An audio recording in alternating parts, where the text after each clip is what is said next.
Hello दोस्तों, आप सबका स्वागत है एक बार फिर से एस्ट्रो गुरु चैनल पर। मैं आप सभी के लिए लेकर आया हूं टैरो विद कृष्ण में आज एक और सेशन। और आज बारी है नवी राशि यानी धनु सजिटेरियस की। तो धनु राशि यानी सजिटेरियस आपके लिए 2023 कैसा रहने वाला है, इसी पर आज पूरी टैरो रीडिंग बेस्ड है। और आज की रीडिंग के लिए दो पाइल्स को बनाया गया है जो आपकी स्क्रीन के ऊपर अब एक साथ दिखाई जा रही हैं। थोथ टैरो डेक से 9 ऑफ कप्स पाइल नंबर 1 और 9 ऑफ वॉन्ड्स पाइल नंबर 2, दो कार्ड्स थोथ टैरो डेक के आपके सामने आपकी स्क्रीन पर एक साथ शॉट किए जा रहे हैं। दोनों कार्ड्स में से जो आपको ज़्यादा अच्छा लगता हो, फील देता हो, या आपको लगता हो कि इस कार्ड को अपनी पाइल का सिंबॉलिक मान लेना चाहिए, उसे ही चूज़ कर लीजिए और अकॉर्डिंगली इस वीडियो को देखिए, इस रीडिंग को देखिए, ये आपके साथ रेजोनेट करेगी। मैं आप लोगों को बता दूं कि ये जनरल रीडिंग है और टाइमलेस रीडिंग है, लेकिन इसकी जो टाइम लिमिट है वो 2023 तक ही है। 2023 कंप्लीट हो जाने के बाद ये रीडिंग एक्सपायर हो जाएगी, तो एक्सपायरी डेट इसकी 2023 के बाद हो जाएगी। ठीक है। हर बार की तरह इस बार भी टाइम स्टैम्प्स को डिस्क्रिप्शन और कमेंट सेक्शन दोनों जगह पोस्ट किया गया है ताकि आपको सुविधा हो। अपनी पाइल की रीडिंग पर डायरेक्टली पहुंचने के लिए टाइम स्टैम्प पर क्लिक कर दीजिए, वीडियो फास्ट फॉरवर्ड हो जाएगा और आप डायरेक्टली अपनी पाइल की रीडिंग पर पहुंच जाएंगे। जो लोग मुझसे आज पहली बार जुड़े हैं उन सभी का मैं एस्ट्रो गुरु चैनल पर बहुत बहुत स्वागत करता हूं। आप सभी इस चैनल को सब्सक्राइब करिए, बेल आइकन को प्रेस करिए, क्योंकि जब आप बेल आइकन को प्रेस करते हैं तो नए वीडियोस की नोटिफिकेशन आपके फ़ोन में आनी शुरू हो जाती है। और मेरे रेगुलर व्यूवर्स और सब्सक्राइबर्स, आप सभी के सहयोग और प्यार के लिए बहुत बहुत आभार।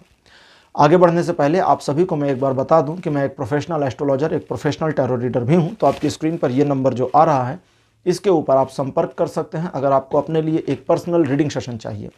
ये व्हाट्सएप नंबर है, तो इस पर आपको कॉल नहीं करना है, इस पर मैसेज करिए। मैसेज के थ्रू ही सारी इन्फॉर्मेशन मेरी टीम मेंबर आपको प्रोवाइड करेगी और आपकी हेल्प करेगी मेरे साथ आपके सेशन को बुक करने के लिए। तो चलिए आज की रीडिंग को शुरू करते हैं और आपकी पाइल में मिलते हैं।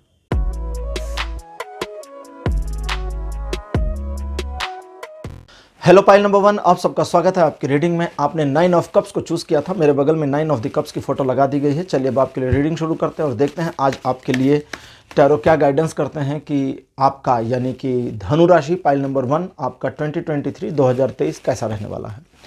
रीडिंग शुरू करने से पहले आप सभी को रिक्वेस्ट करूंगा कि इस वीडियो को लाइक ज़रूर कर दीजिए अगर अभी तक आपने लाइक का बटन हिट नहीं किया है तो, क्योंकि जब आप लाइक करते हैं तो इसका सीधा फ़ायदा मुझे होता है। यूट्यूब के एल्गोरिथम में वीडियो थोड़ा सा रिकमेंडेशन में ऊपर आ जाता है, तो इतनी हेल्प तो आप मेरी कर ही सकते हैं। कार्ड नंबर 1 आपके लिए मेरे पास है 7 ऑफ कप्स। सेकंड पोजीशन पर आपके लिए मेरे पास कार्ड अपीयर हुआ है wheel of Fortune. Card number 3 8 of cups. Fourth number पर आपके लिए है 5 ऑफ वॉन्ड्स। और आपके लिए लास्ट कार्ड मेरे पास है ace of pentacles. 5 cards traditional tarot deck ride white. तो traditional tarot deck rider white से आपके लिए आ चुके हैं 5 कार्ड्स मेरे पास। तो पाइल नंबर 1, जैसा कि आप जानते हैं कि पिछले साल कई सारे मामले ऐसे थे जब आप अपनी कल्पना के अनुसार या आपकी इमेजिनेशन के अनुसार चल रहे थे, सफलता मिल भी रही थी, लेकिन कुछ मामलों में ऐसे हैं जो लास्ट मोमेंट पर जा कर के छिटक गए, जिसको कहेंगे कि नाव आखिरी में जाकर डूब गई। तो वो वाली सिचुएशन का सामना तो खैर आप कर ही चुके हैं। और जहाँ पर स्थिति आपको अपने पक्ष में लेकर आ जानी चाहिए थी, वहाँ पर आप स्थितियों को अपने पक्ष में नहीं ला पाए। कई सारे ऐसे मामले जो बिना वजह के कलह, बिना वजह के आर्गुमेंट, बिना वजह के आरोप और प्रत्यारोप की भेंट चढ़ गए।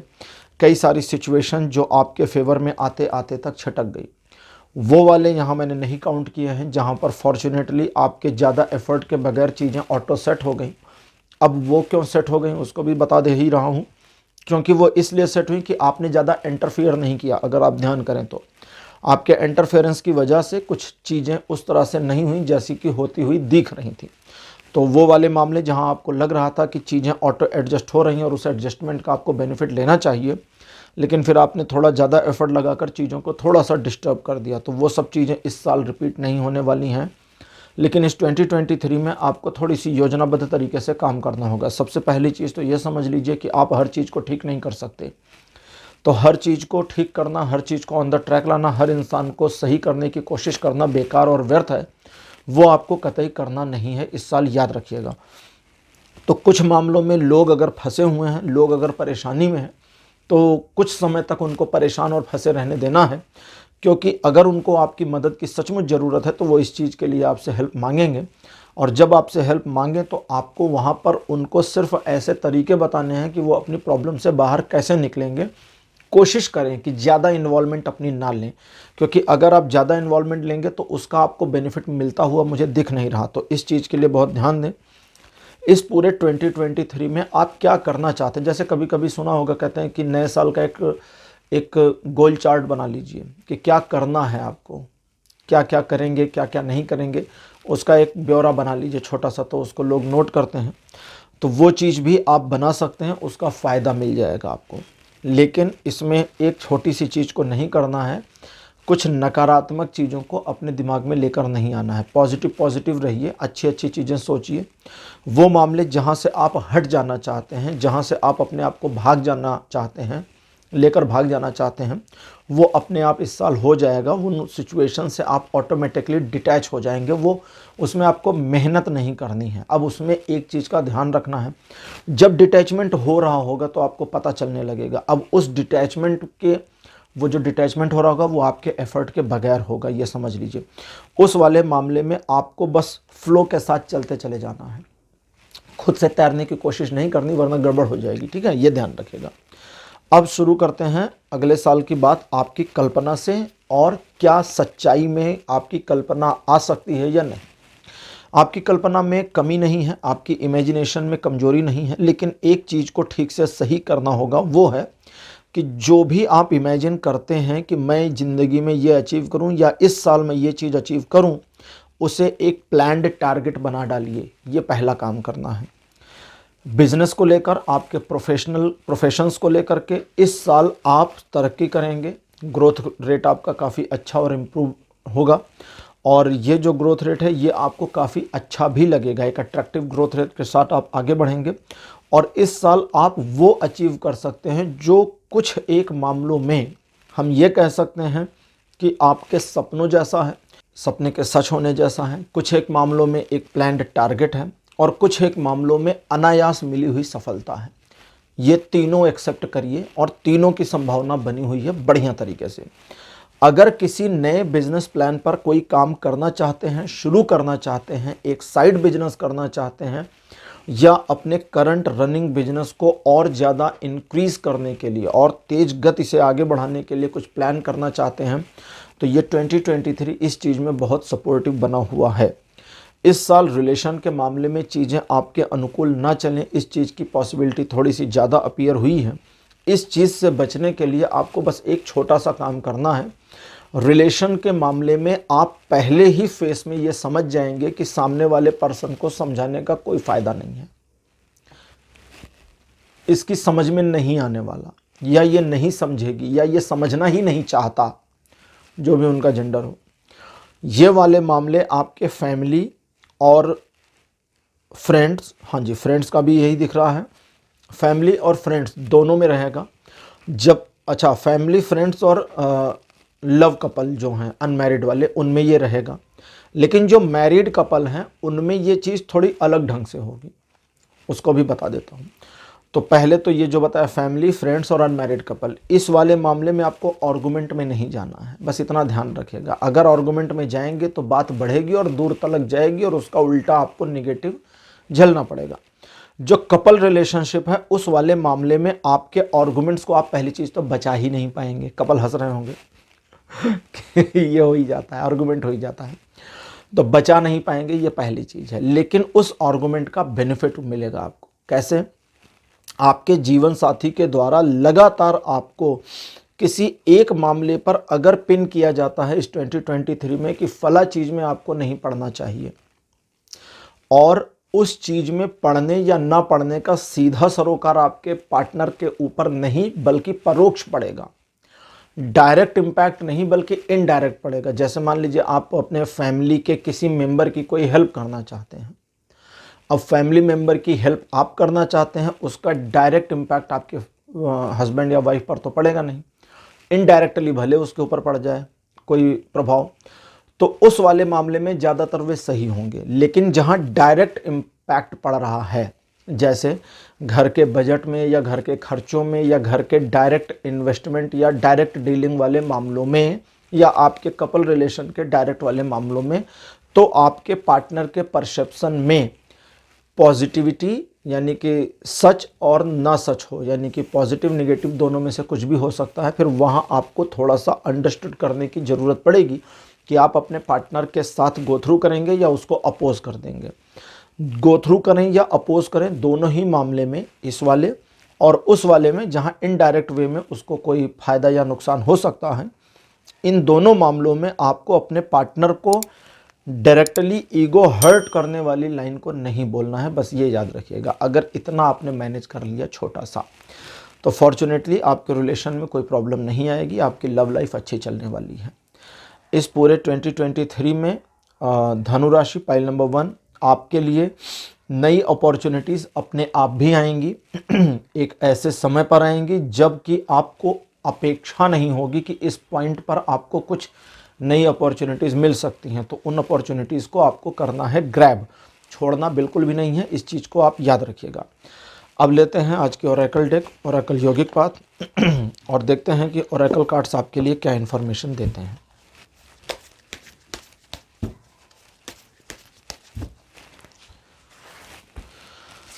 कार्ड नंबर 1 आपके लिए माता लक्ष्मी। सेकंड पोजीशन पर आपके लिए जो कार्ड मेरे पास है, दिस वन इज तामस। Card number 3 Hanuman. Fourth position पर आपके लिए हैं भुवनेश्वरी, माता भुवनेश्वरी। 10 महाविद्या में से एक है। एस्ट्रो गुरु जो मेरा चैनल है, इसमें 10 महाविद्या की एक प्लेलिस्ट डाली गई है। आप उस प्लेलिस्ट पर जा कर के 10 महाविद्या की देवियों के बारे में जानकारी प्राप्त कर सकते हैं। और लास्ट कार्ड आपके लिए है बुद्ध, भगवान बुद्ध। भगवान बुद्ध के बारे में बड़ी मनोरंजक बात यह है कि भगवान बुद्ध खुद भगवान को नहीं मानते थे और हम उनको ही भगवान मानते हैं। हालांकि बुद्ध के कुछ मानने वाले गलत रास्तों पर चल रहे हैं और भगवान बुद्ध को समझना उन्होंने बंद करके पता नहीं क्या समझना शुरू कर दिया है।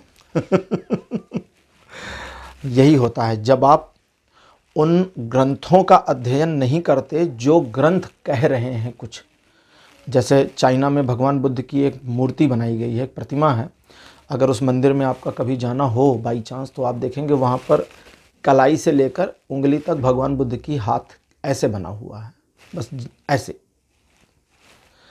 और इसके ऊपर छत पर चांद बना हुआ है, छत पर चंद्रमा को बनाया गया और तारों को बनाया गया है। इस मूर्ति का मतलब है कि बुद्ध दिखा रहे हैं चांद और लोग देख रहे हैं उनकी उंगली को, वो नहीं देख रहे जो वो दिखाना चाहते हैं। तो ये भ्रमित लोग होते हैं बहुत सारे, भारत में भी बहुत सारे भ्रमित लोग हैं। चलिए उन भ्रमित लोगों को भ्रमित रहने दीजिए। अब आज की जो ओरेकल डेक है वो क्या कहती है उस चीज़ को समझिए। अगर आप अपने जीवन में कुछ हासिल करना चाहते हैं तो इस 2023 में उस चीज़ को हासिल करने की पॉसिबिलिटी बहुत अच्छी है। तो ओरेकल कार्ड्स आपके लिए जो बताते हैं, अकॉर्डिंग टू दैट, अगर आप एक प्लानिंग के तहत काम करते हैं तो वह अचीव करना बहुत आसान हो जाएगा। थोड़ा सा समझ लें कैसे करना है, ठीक है। इसको हटा देते हैं, अब इसकी ज़रूरत नहीं है। अगर मामला धन का है, वैभव का है, परिवार का है, अपनी खुद की हैबिट को बदलने का है, किसी महत्वाकांक्षी सपने का है, कुछ भी हो सकता है, किसी एक चीज़ को चुन लीजिएगा इस 2023 के लिए कि इस साल के क्लोज होने से पहले मुझे फला चीज़ अचीव कर लेनी है। गोल छोटा या बड़ा कुछ भी हो सकता है, कोई परेशानी नहीं है। अब उस गोल के छोटा या बड़ा होने से जब परेशानी नहीं है तो आपको वो अचीव करना है, लेकिन सबसे पहली चीज़ की जो ज़रूरत होगी वो होगी श्रद्धा की। श्रद्धा भगवान पर नहीं, अपने टारगेट के ऊपर और अपने आप के ऊपर। अगर आप अपने प्रति श्रद्धावान हैं, श्रद्धा का मतलब बिलीवर, एक तरह का डिवोटी। अगर आपका डिवोशन अपनी ओर पूरा है कि मैं ये चीज़ को कैपेबिलिटी के साथ कंप्लीट कर सकता हूँ, तो हो जाएगा, ये हो ही जाता है। दूसरे, आपको अपने प्रति श्रद्धा रखनी है, अपने टारगेट को अचीव करने के या अपने टारगेट के प्रति श्रद्धा रखनी है, बिलीव करना है, और साथ ही साथ ईश्वर के ऊपर भी अपने बिलीव को बनाए रखना है। जब आप इस तरह की चीज़ों में आगे बढ़ेंगे तो एक चीज़ आपको नहीं करना है और एग्जैक्टली ध्यान रख के नहीं करना है, वरना उस गलती की वजह से सब चौपट होगा। और वो है कि शॉर्टकट नहीं लेना है। सिचुएशन शॉर्टकट बनाती है तो ले लीजिएगा, आप खोजिएगा नहीं शॉर्टकट, दोनों में अंतर बता रहा हूँ, ठीक है। जैसे मान लीजिए आप कहीं हाईवे से जा रहे हैं, एक एग्जांपल के साथ समझ लीजिए, हाईवे से जा रहे हैं, आपको पता है कि बीच से एक पगडंडी गई है, एक सकरा रास्ता है जहाँ से 10 मिनट बच सकते हैं, लेकिन आपको जाना हाईवे से है। अब वो अलग बात है कि पुलिस वालों ने किसी वजह से रास्ते को रोक रखा हो, बोला भाई साहब आज पगडंडी ले लीजिए, आज वो सकरा रास्ता ले लीजिए क्योंकि फला फला इशू की वजह से ये रास्ता बंद है। तो 10 मिनट जो आपके बच जाएंगे वो आपका बोनस है सिचुएशन के अकॉर्डिंग, आपने नहीं लिया है। आपको शॉर्टकट लेने की ज़रूरत नहीं है, दूसरों को नुकसान पहुंचाने की ज़रूरत नहीं है, और दूसरों को अपनी योजना के बारे में कुछ भी नहीं बताना है, ये भी याद रखिएगा। वे मामले जहां आप एक प्रोजेक्ट पर काम करें, जहां पर लोग आपकी योजना का हिस्सा हों, उन्हें उनके पार्ट को बताइए। अल्टीमेट गोल आपका क्या है ये बताने की ज़रूरत नहीं है, उनका रोल बताना शुरू करिए। जैसे कई बार होता है कि कंपनीज़ में आप काम कर रहे होते हैं, एम्प्लॉयज़ जानते होंगे कि कंपनीज़ में काम कर रहे होते हैं तो उनको अपने रोल और रिस्पॉन्सिबिलिटी का पूरा पता होता है, लेकिन कंपनी का ओवरऑल विजन क्या है वो मालूम नहीं होता कि कंपनी एक्चुअली क्या करना चाहती है या इस साल का कंपनी का टारगेट क्या है, उनको नहीं पता होता। उनको अपना वाला मालूम होता है कि जी मेरे को इतना दिया गया और मेरा या मेरी टीम का ये टारगेट है, बस बात खत्म। तो अपने उनको ऐसे ही मैनेज करना है। श्रद्धा की बहुत बड़ी ज़रूरत पड़ेगी। कुछ मामलों में आप अपने आप को जब इस तरह से इन्वॉल्व करेंगे तो डेडिकेशन और मोटिवेशन अपने आप आपका मजबूत होता चला जाएगा और आप उस चीज़ को अचीव कर ले जाएंगे जो आप एक्चुअली जीवन में अचीव करना चाहते हैं या इस साल में अचीव करना चाहते हैं। वे वाले मामले जहां पर आप एक जिद में आ जाएं कि नहीं ये चीज़ मुझे हासिल ही करनी है, वो वाले मामले आपको थोड़ा परेशान कर सकते हैं। तो इसमें प्लान्ड वे में काम करना है, प्रोसीजर है ना, उस प्रोसीजर को फॉलो करते जाइए, चीज़ें अपने आप होती चली जाएंगी। जिद विद में नहीं आना है, क्योंकि जिद में आने के बाद में आपको फ्रस्ट्रेशन का सामना थोड़ा ज़्यादा करना पड़ेगा। उन मामलों में जहां आप अपनी आर्थिक स्थिति को सुदृढ़ करना चाहते हैं, जैसा कि अभी थोड़ी देर पहले मैंने ट्रेडिशनल टैरो से बताया था कि इस 2023 में आर्थिक मामलों में प्रगति की संभावना है, और देवी लक्ष्मी का कार्ड है जो कहते हैं कि आर्थिक मामलों में आपको समझदारी से फैसले लेने की ज़रूरत पड़ेगी, बस इतना ही। अगर आप अपने निर्णयों में समझदारी दिखा देते हैं तो आपके जीवन में काफ़ी कुछ अचीव कर ले जाएं, इसकी पॉसिबल चांसेस आपके लिए बढ़ जाएंगे। लेकिन उन मामलों में जहां पर आप जानते हैं कि यहाँ चीज़ें खराब हो सकती हैं, वहाँ पर अगर आप ज़रूरत से ज़्यादा समझदारी दिखाएंगे या ओवर कॉन्फिडेंस में चले जाएंगे तो वो ख़राब होगी और आपके विरुद्ध चली जाएगी, तो इसका ध्यान रखना है। बाकी चीज़ें ठीक है। 2023 पाइल नंबर 1 धनु राशि आपके लिए बहुत बढ़िया रहने वाला है। रिलेशन के मामले मैंने आपको बता दिए हैं, प्रोफेशनल मामले भी मैंने आपको समझा दिए हैं। बाकी हेल्थ वगैरह की जो इश्यूज़ हैं उसमें बहुत बड़ा इशू कुछ आने वाला नहीं है, चीज़ें काफ़ी कुछ आपकी कंट्रोल में रहेंगी। तो पाइल नंबर 1 ये थी आपकी आज की रीडिंग। आज की रीडिंग आपको कैसी लगी, अपने एक्सपीरियंस, अपने अनुभव कमेंट सेक्शन में ज़रूर लिखिएगा। इस वीडियो को लाइक करिए, शेयर करिए और चैनल को सब्सक्राइब करना मत भूलिएगा। अगले वीडियो में आपसे फिर मिलूँगा। Bye bye.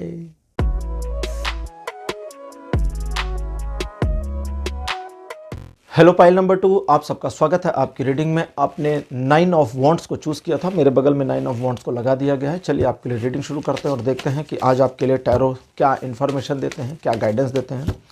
लेकिन शुरू करने से पहले आप सभी को रिक्वेस्ट करूंगा कि इस वीडियो को लाइक ज़रूर कर लीजिए। अगर अभी तक आपने लाइक के बटन को प्रेस नहीं किया है तो उसे प्रेस कर दीजिए, पुश कर दीजिए, क्योंकि जब आप लाइक्स की संख्या को थोड़ा सा इंक्रीज़ करते हैं तो ये जो मेरा चैनल है, जो वीडियो है, ये यूट्यूब के एल्गोरिथम में थोड़ा सा ऊपर आ जाता है और रिकमेंडेशन में आना शुरू कर देता है। तो इसका सीधा फ़ायदा मुझे होगा, तो इतनी हेल्प तो आप मेरी कर ही सकते हैं। तो लाइक कर दीजिएगा, ठीक है। कार्ड नंबर 1 आपके लिए मेरे पास अपीयर हुआ है king of cups. Second position पर आपके लिए है नाइट ऑफ कप्स।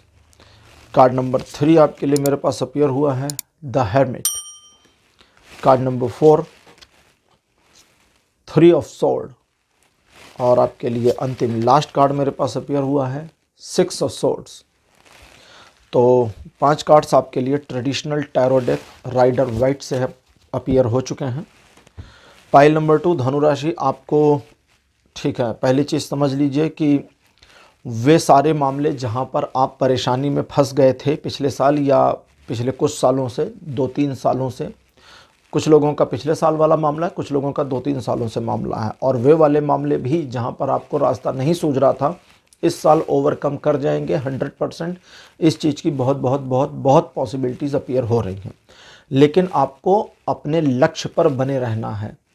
प्रॉब्लम का टैकल जैसे आपने किया है, सिचुएशन को जैसे मैनेज किया है, उसे वैसे ही मैनेज करें और निकलने के प्रयास में लगे रहें। इस साल फॉर्चुनेटली आप अपनी काफ़ी सारी समस्याओं से बाहर होंगे, न सिर्फ बाहर होंगे बल्कि काफ़ी कुछ अच्छा ओवरकम कर चुके होंगे। जैसा कि आप जानते हैं कि आपने किसी का बुरा नहीं किया, आपने किसी को नुकसान नहीं पहुंचाया, लेकिन कई बार कई मामलों में ऐसा होता है जब लोग यूज़ करके आपको निकल गए। कई बार तो आप देखते भी रहे, कई बार आप उस सिचुएशन का शिकार हुए जहां पर लोगों ने आपके ऊपर आरोप लगाए कि असल में आप उनको यूज़ कर रहे हैं, ना कि वे आपको यूज़ कर रहे हैं। तो उस वाले मामले में आपका थोड़ा सा तकलीफ़ में आ जाना स्वाभाविक था। कुछ एक प्रेम प्रसंग के मामले आपको परेशान भी किए हैं और कुछ एक सक्सेसफुल भी रहे हैं। तो यहाँ दोनों मिक्स में आ रहा है, कुछ लोगों का सक्सेस, कुछ लोगों का परेशानी वाला। लेकिन सक्सेस हुए या परेशानी में थे, दोनों को ही प्रेम प्रसंग के मामलों में सवालिया निशान वाली स्थिति तो आई ही है। तो खैर, उन वाली समस्याओं में भी अगर आप ध्यान दें तो पास्ट में आपके अंतर मतलब आपका जो मन है, आपका जो दिल है, अंतस की हलचल के कारण कई सारी चीज़ें थोड़ी सी डिस्टर्ब हो गई। तो वो सारी सिचुएशन भी ख़त्म होगी। वो वाले मामले जहां आपके पार्टनर का, अच्छा ये चूँकि जनरल और टाइमलेस रीडिंग होती है ये, तो इसमें बहुत सारे लोगों के बारे में कुछ अलग अलग चीज़ें भी आ रही होती हैं। तो हो सकता है कोई कोई पार्ट ऐसा हो रीडिंग का जो आपसे मैच ना करे, किसी और से कर रहा हो। अच्छा, उसको मैं स्पेसिफिकली बता भी देता हूँ। जैसे वे मामले जहाँ पर आपके जीवन में थर्ड पार्टी सिचुएशन बनी है। अब पाइल नंबर 2 धनु राशि, जिनके जीवन में थर्ड पार्टी सिचुएशन नहीं बनी, आगे की लाइन आपके लिए नहीं है, समझ गए? अभी मैं बताऊंगा जब फिर एक साथ का हो जाएगा। तो जिनके जीवन में थर्ड पार्टी सिचुएशन बनी है, सबसे पहले वो वाले मामले जिसमें आपके पार्टनर की थर्ड पार्टी सिचुएशन, मतलब आपके पार्टनर की साइड से थर्ड पार्टी सिचुएशन बन गई, उसके इस साल खत्म होने के पूरे चांसेस हैं। और वो वाले मामले जहां आपने थर्ड पार्टी सिचुएशन खुद बना ली, एक एक्स्ट्रा मैरिटल अफेयर या ऐसा ही कुछ कर लिया है, उस वाले मामले में आप सिचुएशन को कैरी फॉरवर्ड कर रहे हैं या कर लेंगे। यानी ये थर्ड पार्टी सिचुएशन अगर आपकी साइड से बनी है तो ये बनी रहेगी, आगे चलती रहेगी। अब ये इंटेंशनली आपके ऊपर है कि आप इससे अलग होते हैं या नहीं। अलग होने के मौके कई सारे आएंगे। अब वापस आते हैं जनरल, यानी सभी के लिए। अब सभी के लिए मामला यह है कि 2023 आपके लिए ऐसा साल होगा जो उठा पटक लेकर के आ रहा है, लेकिन आपको सिचुएशन में पॉजिटिवली बाहर निकाल रहा है, एक स्टक सिचुएशन से आगे। उस स्टक सिचुएशन से आगे न सिर्फ आप निकलेंगे बल्कि फॉर्चुनेटली निकलेंगे और सक्सीड होकर निकलेंगे। लेकिन ये जो सक्सेस है ये सडन नहीं है, ये स्टेप बाय स्टेप है, धीरे धीरे करके सफलता मिलती चली जाएगी और आप अपने आप को ओवरकम करा पाएंगे अपनी कई सारी प्रॉब्लम से। वे वाले मामले जहां आपके अपने इंट्यूशंस गलत हुए थे पिछले सालों में, इस बार आपके इंट्यूशंस सही होंगे और आपका जो परसेप्शन है वो ज़्यादातर सही ट्रैक पर पहुंच जाएगा। एक ऐसी सिचुएशन जहां पर आप दूसरे लोगों के लिए मददगार साबित हों या दूसरे लोग आपके लिए मददगार साबित हों, इस साल तीसरा महीना बीतने के बाद आपको मिल जाएगी। और उस वाले मामले में जब दूसरों की हेल्प आपको मिलती जाए तो उसे ग्रैब करना है, उसे छोड़ना वोड़ना बिल्कुल नहीं है। डिसीज़न लेने के कुछ मामले जो आपने पिछले कुछ सालों में पेंडिंग कर रखे थे या किसी घबराहट, डर या एंजाइटी या एक इनसिक्योर फीलिंग की वजह से छोड़ रखा था, इस साल उन मामलों पर फॉर्चुनेटली डिसीजन ले लिया जाएगा। ऐसा नहीं कह रहा हूँ कि आप ले लेंगे, मैं कह रहा हूँ ले लिया जाएगा, हो ही जाएगा, वो हो जाना है इस बार, तो उसमें कुछ अगर मगर नहीं है। प्रेम संबंधों के मामले में ये साल बहुत बढ़िया नहीं है, तो आपको थोड़ा ध्यान रखना होगा, अपने साथी की भावनाओं को हर्ट ना करें। अगर आपको उसकी फीलिंग्स या उसका बिहेवियर थोड़ा कम पसंद आता है तो भी ज़रूरी नहीं आप हर चीज़ को बता दें, कभी कभी नहीं बताना भी बहुत काम कर जाता है, ठीक है? तो इस चीज़ का ध्यान रखें। और वे वाले मामले जहां आपको हर्ट फीलिंग हो जाती है अपने पार्टनर से, उस वाले मामले में अपनी हर्ट सिचुएशन को पार्टनर को डिस्क्लोज नहीं करनी, बतानी नहीं है। क्यों? क्योंकि आपको तब तक इंतजार करना होगा जब तक आपका पार्टनर आपको समझने ना लगे। इस मामले में आपने पहले भी प्रयास किए हैं, जब आपने चाहा कि उनको बताएं लेकिन उनके समझ में कुछ आया नहीं, तो ये फिर वैसे ही विफल हो जाएगा, इसलिए कुछ करना नहीं है। प्रोफेशनल मामलों में आपको अपने निर्णयों पर गर्व इस साल हो सकता है, लेकिन अब इसमें थोड़ा सा इशू है, उस चीज़ को समझने। प्रोफेशनल मामलों में आपके ज़्यादातर निर्णय जो आप अकेले लेंगे वो सही होंगे, जो ग्रुप के साथ मिक्स होकर लेंगे उसमें थोड़े लैक्स आने की संभावना है। अगर कहीं पर टीम का मामला आता है या बिजनेस पार्टनर्स के साथ डीलिंग में एक पूरा, जैसे कि 2 3 4 पार्टनर हैं और आपस में बैठकर कोई डिसीजन लेंगे, तो उस वाले मामले में आपको बहुमत के साथ चले जाना चाहिए, यही आपके लिए ज़्यादा अच्छा रहेगा। बिल्कुल लोकतंत्र वाले सिचुएशन में आ जाइएगा। अब लेते हैं आज की ओरेकल डेक और देखते हैं कि ओरेकल कार्ड्स आपके लिए क्या इन्फॉर्मेशन देते हैं एडिशनली। ठीक है,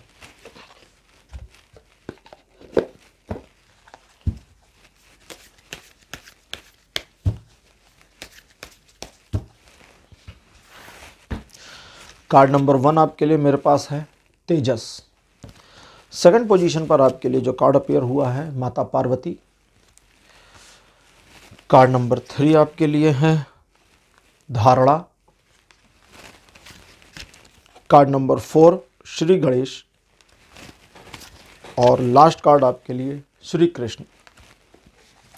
अब चूंकि मैंने बताया कि कई सारी प्रॉब्लम से आप इस साल बाहर निकल सकते हैं या अपनी मेजर प्रॉब्लम से बाहर निकल सकते हैं, लव रिलेशनशिप में थोड़ी समस्या रहेगी, तो इस साल आपको थोड़ा सा डिप्लोमेटिक वे अपनाने की ज़रूरत पड़ेगी। जो अभी मैंने ट्रेडिशनल टैरो से रीडिंग करी है ये उससे मिलती जुलती भी रहेगी, और चूँकि ओरेकल कार्ड्स हैं तो थोड़ी सी वाइड भी जाएगी, तो दोनों को समझिएगा। आप अपने आप में ही गिल्ट में नहीं आए, इसका आपको ध्यान रखना होगा। वे वाले मामले जहां आपसे गलती हो गई इस साल और उस गलती की गिल्ट बननी शुरू हो, अपने आप को समझाना है कि भाई गलती तो इंसान से हो सकती है और मैं अपनी गलतियों से सीखूं, आगे बढ़ूं और इनको रिपीट ना करूं, इसका ध्यान रखूंगा।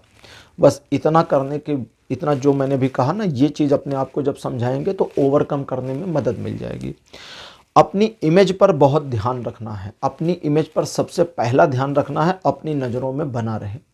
कभी कभी हम अपनी नज़रों में अपने आप को गिरा ले जाते हैं, अपने आप को कमज़ोर साबित कर लेते हैं, उसका हमारे डीमोटिवेशन पर इफ़ेक्ट पड़ जाता है, हमारा डीमोटिवेशन हाई हो जाता है और मोटिवेशन कमज़ोर पड़ जाता है। तो आपको अपने नज़रों में अपने आप को ऊपर उठा के रखना है, और इसको करने के लिए आपको बस कुछ नहीं, अपने कुछ पुराने जो अचीवमेंट्स हैं, कर्म हैं अच्छे वाले, उनको याद रखना है, वो गलतियाँ वलतियाँ नहीं। बाकी आपको अपनी परसेप्शन के अकॉर्डिंग कोई काम नहीं करना है। परसेप्शन के अकॉर्डिंग काम नहीं करने का मतलब समझ लें, किसी व्यक्ति के बारे में आपने कोई परसेप्शन बना रखा है बिना उस व्यक्ति की सच्चाई को जाने हुए, किसी मामले पर आपने कोई परसेप्शन बना रखा है बिना सचमुच मामले के तह को समझे हुए, तो आपके परसेप्शन में कमजोरी है, कमी है, उसे फिर उसमें अपने आप को इन्वॉल्व नहीं करना। लेकिन वो वाले मामले जहाँ पर आप एक लगे लगाए परसेप्शन पर काम कर रहे हैं, जैसे एक बिजनेस है और उस बिजनेस में एक रूटीन बिजनेस ट्रेंड होता है। जैसे नॉर्मल बिजनेस ट्रेंड क्या होता है, सुबह सुबह दुकान खोलना होता है ना, सुबह सुबह भी मार्केट ओपन होती, दुकान खोल दी जाती, तो वो ट्रेंड को फॉलो करिए। अब ऐसा नहीं कि लोग 9 बजे खोल रहे हैं और आप 1 बजे खोल रहे हैं, तो ये मिसमैचिंग हो जाएगी, इसका नुकसान होगा आपको। आपको फिर ट्रेंड उस धारणा के साथ चलना है, वो जो ट्रेंड है उसके साथ, लेकिन आपकी अपनी परसेप्शन के साथ में कई बार आप सही भी होंगे। जहां आपकी परसेप्शन बनने के पीछे लॉजिक्स होंगे तो वहां अपने परसेप्शन के साथ कैरी ऑन करना है। जहां एक सोशल परसेप्शन बना है, सोशल मतलब मास परसेप्शन, लोगों की अवधारणा ही ऐसी है, उस अवधारणा में, जैसे मान लीजिए आप किसी ऐसे लोकेलिटी में बिजनेस कर रहे हैं जहां भाई मोल तोल होता ही है और आप वहां फिक्स रेट की दुकान खोलना चाहते हैं, तो आप अपने पैर पर कुल्हाड़ी मार रहे हैं, क्योंकि जो भी आएगा वो उल्टा सीधा रेट लगा के भाग जाएगा। तो अब समझ गए होंगे क्या करना है।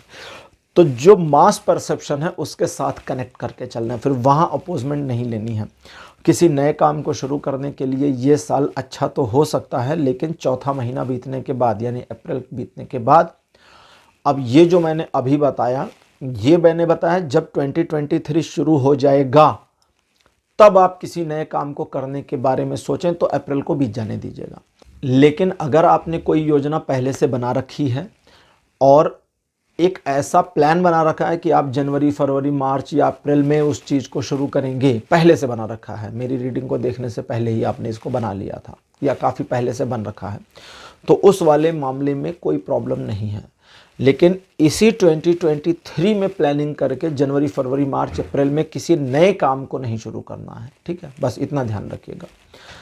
थोड़ा सा डिप्लोमेटिक होने की भी ज़रूरत आपको पड़ेगी, लेकिन जो ये डिप्लोमेटिकनेस है इसमें एक चीज़ का ध्यान रखना है, और वो ये कि दूसरों को ना पता चले कि आप डिप्लोमेटिक हैं, क्योंकि कई बार दूसरों को जब ये मालूम पड़ेगा कि आप एक डिप्लोमेटिक वे ले रहे हैं तो वे आपके उस डिप्लोमेटिक वे को अपोज करके आपको नीचा दिखाने की कोशिश करेंगे। इस चीज़ को बचाएंगे कैसे कि दूसरों को पता ना चले? किसी को बताइए मत। कभी कभी कहावत सुनी होगी ना आपने, कहते हैं कि बुद्धू बनकर रहिए। लोगों को ये मत लगने दीजिए कि आप बड़े समझदार हैं। लोगों को यही लगने दीजिए कि आप तो बस ऐसे ही मस्खरे टाइप के इंसान हैं। जैसे एक बार कहीं मैंने पढ़ा था, उस पर था कि सोशल मीडिया पर कभी कभी इडियोटिक चीज़ें भी पब्लिश करते रहना चाहिए अपने फेसबुक अकाउंट पर या व्हाट्सएप के स्टेटस पर, ताकि लोगों को ये लगे कि मतलब आप एक नॉर्मल ह्यूमन हैं जैसे कि दुनिया में सारे हैं। अब ऐसा इडियोटिक नहीं कि पागलपन ही उस पर डालते रहें, मतलब एक नॉर्मल हंसी मजाक जोक्स वगैरह ये वो। अपने गोल्स के बारे में मत लिखिए।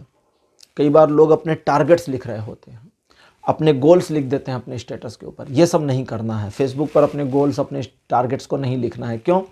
क्योंकि अगर आप उन चीज़ों को लिखते हैं, उस कोट्स में था, अगर आप उन चीज़ों को लिखते हैं तो लोगों का एक निगेटिव अप्रोच आपके ऊपर आना शुरू होता है। पहली चीज़, जो नकारात्मक ऊर्जा आप तक आती है, और दूसरी, उन टारगेट्स उन गोल्स को लिख करके आप उसके वेट से, उसके वजन से हल्के हो जाते हैं, और जब आप लाइट हो जाते हैं तो आप उस टारगेट को अचीव नहीं करते। और यही वजह है कि आप जो है जब चीज़ों को बता देते हैं, लोगों को अपने रहस्य या अपनी योजनाएं बता देते हैं, तो उन योजनाओं पर काम नहीं हो पाता है। इसलिए बताइए मत अपनी योजना, शांत रहिए और इत्मीनान रखिए। ऐसे ही डिप्लोमेटिक वे आपको जब लेना है तो आपको बताना नहीं कि आप यहाँ डिप्लोमेसी करने की कोशिश कर रहे हैं। मैं आपको राजनीति खेलने को नहीं कहना हूँ। सिचुएशनली डिप्लोमेटिक होने की ज़रूरत पड़ेगी और उसी सिचुएशन में डिप्लोमेट होना है, अदरवाइज होने की ज़रूरत नहीं है। तो पाइल नंबर 2 धनु राशि, ये थी आपकी आज की रीडिंग। आज की रीडिंग आपको कैसी लगी? अपने एक्सपीरियंस, अपने अनुभव कमेंट सेक्शन में ज़रूर लिखिएगा। इस वीडियो को लाइक करिए, लाइक ज़रूर करिएगा, और चैनल को सब्सक्राइब करिए अगर आपने अभी तक सब्सक्राइब नहीं किया है। और हो सके तो इस वीडियो को लोगों को शेयर करिए, अपने फैमिली को, अपने फ्रेंड्स को, ताकि वे भी इसका थोड़ा लाभ उठा सकें। अगले वीडियो में आपसे फिर मिलूँगा। Bye bye.